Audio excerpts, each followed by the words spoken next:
हूँ अपने सभी प्रिय दर्शकों का। कैसे हैं आप? उम्मीद करता हूँ बहुत अच्छे होंगे, खुश होंगे, प्रसन्न होंगे, आनंद में होंगे। दीपावली का शुभ पर्व है। दीपावली की आपको ढेरों-ढेरों शुभकामनाएँ। अब दीपावली का शुभारंभ हो चुका है, एक तरीके से आप समझ लें। तो ये दीपावली यानी कि 24 तारीख और 25 तारीख कुंभ राशि वालों के लिए कैसी जाएगी? ग्रहों की स्थिति क्या है? यानी दीपावली का ये जो खास दिन है, इस दिन कैसे कुछ ग्रह आप पर मेहरबान हो रहे हैं। सभी ग्रह नहीं, कुछ ग्रह। 24-25 तारीख कैसी रहेगी और जब ये दीपावली अच्छी होगी तो आगे आने वाले दिन भी अच्छे होंगे। तो आइए जानते हैं। सबसे पहले ये गोचर कुंडली देखिए। 24 तारीख को दीपावली है और दीपावली के बाद क्या होगा, क्या शुभ होगा, क्या शुभ मौके हाथ लगेंगे, क्या धन दौलत की वर्षा होगी।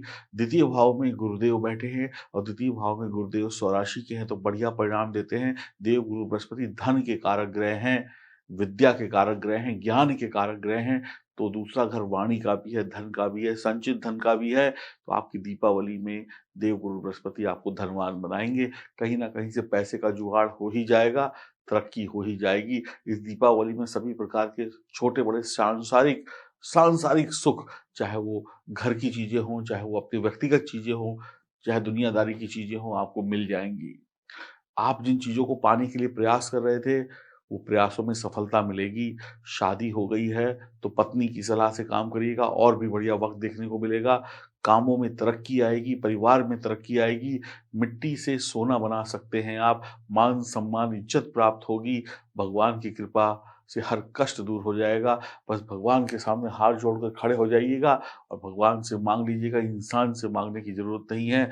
धर्म स्थान पर पीले कपड़े में लपेट कर चने की दाल का दान कर दीजिएगा किसी पुजारी को या कुल पुरोहित को या ईश्वर को, आपके काम बन जाएँगे। दीपावली वाले दिन ये कर लीजिएगा, धन की वर्षा हो जाएगी। अब दीपावली के बाद धन के रास्ते देवगुरु बृहस्पति खोल देंगे। मंगल भी इस दीपावली में मंगल करने वाले हैं। मंगल पंचम भाव में बैठे हैं, तो अब दीपावली के बाद क्या है, आपके पास मौके होंगे सफलता के।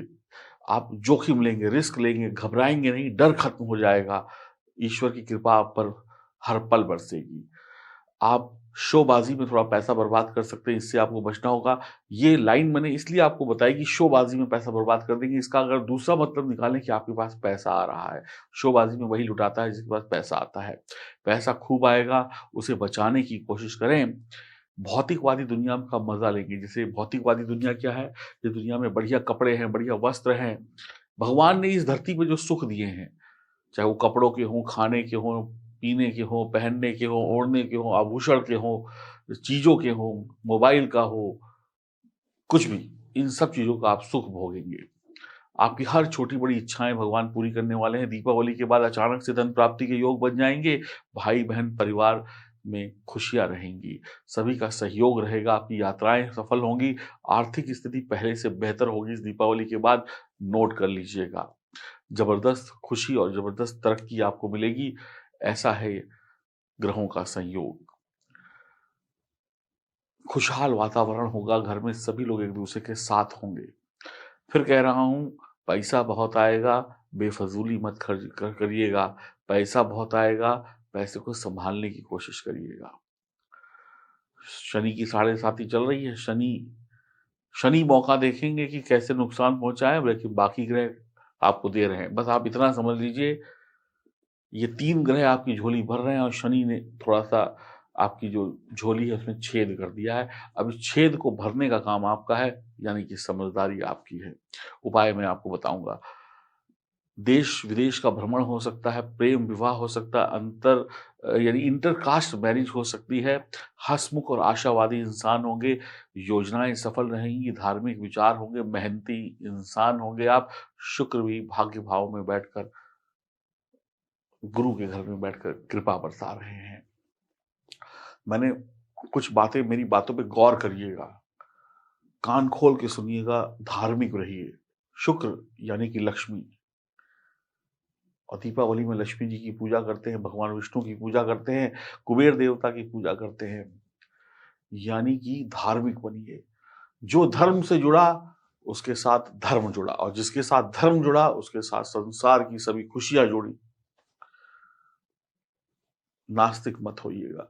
ऐसा नहीं कि पूजा ही ना करें, ऐसा मत करिएगा कि मंदिर ना जाएं, ऐसा ना करिएगा कि भगवान विरोधी हो जाएं। इनका कोई भला नहीं कर सकता जो ये काम करेंगे। जब विपत्ति आए, कोई परेशानी आए, तो जोड़कर हाथ भगवान के चरणों में नतमस्तक हो जाइएगा, भगवान मदद कर देगा। कुंभ राशि वालों के लिए यही सबसे बड़ा उपाय है कि धर्म का पालन करें। फिर ग्रहण भी पड़ जाएगा, अगले दिन सूर्य ग्रहण भी है, तो सूर्य ग्रहण में भी कौन बचाएगा? देवगुरु बृहस्पति बचाएंगे। केसर का टीका माथे पे लगाइएगा। उपाय मैंने आपको साथ साथ बता दिए, करना आपका काम है। अब मैं कुछ और जानकारी आपको दूंगा कुंभ राशि वालों को। देखिए, जिन भी कुंभ राशि के जातक जातिकाओं ने गणेश, लक्ष्मी, रुद्राक्ष खरीदे, उनको बहुत बहुत शुभकामनाएं। दीपावली, धनतेरस में इनकी पूजा करिएगा, आपकी मनोकामनाएं पूर्ण होंगी। और जिन्होंने हमसे नहीं खरीदे, उनके लिए मैं कहूंगा कि आप लोग जब भी मूर्ति वगैरह खरीदने जाएं बाजार में, तो ध्यान रखिएगा मूर्ति इतनी बड़ी होनी चाहिए जितनी बड़ी आपको मेरा हाथ दिख रहा होगा, यानी कि जो अंगूठा है ना, आप अंगूठा, इतनी बड़ी मूर्ति होनी चाहिए जिसकी आप पूजा करेंगे। ये अंगूठा किसी का 2 इंच का होगा या 2.5 इंच का होगा, आई थिंक इससे बड़ा तो किसी का होता नहीं होगा, 2-2.5 इंच का। तो जितना बड़ा अंगूठा उतनी बड़ी मूर्ति। लेकिन बाजार में आपको इतनी बड़ी बड़ी मूर्तियां मिलेंगी, वो मूर्तियां पूजा करने योग्य नहीं होती हैं।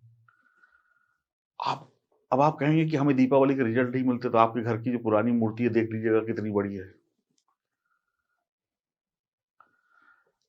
इससे बड़ी मूर्ति जो होती है वो मूर्ति मंदिर के लिए होती है, यानी कि जहां पर प्राण प्रतिष्ठा की जाती है। तो इस बात का भी बहुत ध्यान रखिएगा। अब दूसरी चीज, इतनी बड़ी मूर्ति मिट्टी की तो मिलना असंभव है, मुझे जो लगता है, शायद आपके शहर में मिल जाए। इतनी बड़ी मूर्ति सोने चांदी की मिल सकती है। तो सोने चांदी की अगर आपकी हैसियत है तो आप खरीदिएगा, नहीं तो चांदी की तो ले ही सकते हैं। चांदी की लीजिएगा तो छोटी लीजिएगा, लेकिन उसके अंदर हवा ना हो, यानी कि होलो ना हो, मतलब भारी हो। अब चाहे वो 50 ग्राम की हो, चाहे वो 100 ग्राम की हो, भारी हो। ठीक है जी, भारी मूर्ति लीजिएगा, हल्की मूर्ति मत लीजिएगा। देखिए,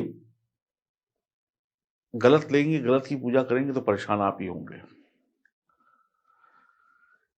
अगर आप ये सब चीजें अरेंज नहीं कर पा रहे हैं, मान लीजिए नहीं मिल रही इतनी बड़ी मूर्ति, अब क्या करें?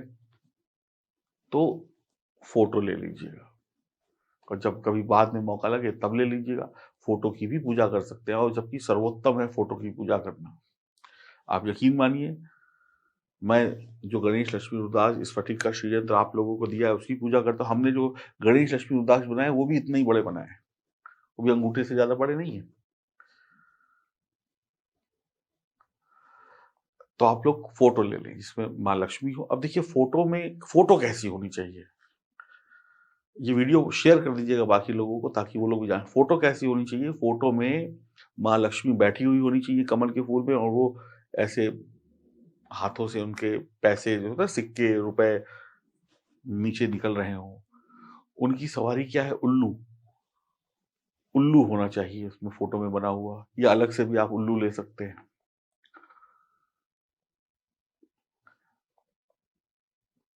इसके अलावा ऐसी फोटो ले जिसमें हाथी हो, हाथी ऐसे पानी फेंक रहे होते हैं ना पीछे से, उस फोटो में सरस्वती जी भी हों, उस फोटो में गणेश जी भी हों। कई बार फोटो में क्या कहते हैं, कुबेर देवता भी होते हैं, धनवंतरी देवता भी होते हैं। ऐसी फोटो लीजिएगा, अच्छी सुंदर फोटो जिसको देख के दिल खुश हो जाए। ठीक है जी, तो इस तरीके की फोटो लेना आपके लिए अच्छा रहेगा। खड़ी लक्ष्मी की फोटो मत लीजिएगा। और कुछ लोग चांदी के सिक्के वगैरह खरीदते हैं, गोल सिक्के, ये सब मत खरीदिएगा, ये प्योर नहीं होते। ज्यादा लेने की बजाय कम ले लीजिएगा, लेकिन ब्रिक शेप में लीजिएगा। कुछ भी सिक्के तो ब्रिक में आएगा नहीं, ब्रिक शेप में। और उन सिक्कों पे लक्ष्मी गणेश बने हो ना बने हो, छपे होते हैं ना, वो सबका कोई महत्व नहीं है। आप सिंपल और साधारण लीजिएगा। ठीक है जी, इस बात का विशेष ध्यान रखिएगा। आपकी दीपावली मंगलमय होगी, ग्रहों का आशीर्वाद आपको मिल रहा है। जो छोटी-सी जानकारी मुझे लगा आपको देनी चाहिए, मैंने दे दी। और ये जो मूर्ति किस प्रकार की होनी चाहिए, ये सब चीज़ें सभी राशि वालों के लिए, सिर्फ़ कुंभ के लिए नहीं है। आप अपने दोस्तों यारों को भी बता सकते हैं। और एक चीज़ और बता देते हैं, जब भी आप भोग लगाएँ माँ लक्ष्मी को, तो बताशे का भोग ज़रूर लगाइएगा। बाकी आप मिठाई-विठाई जितनी लाते हैं लाइए, लेकिन बताशे का भोग ज़रूर होना चाहिए। नमस्कार।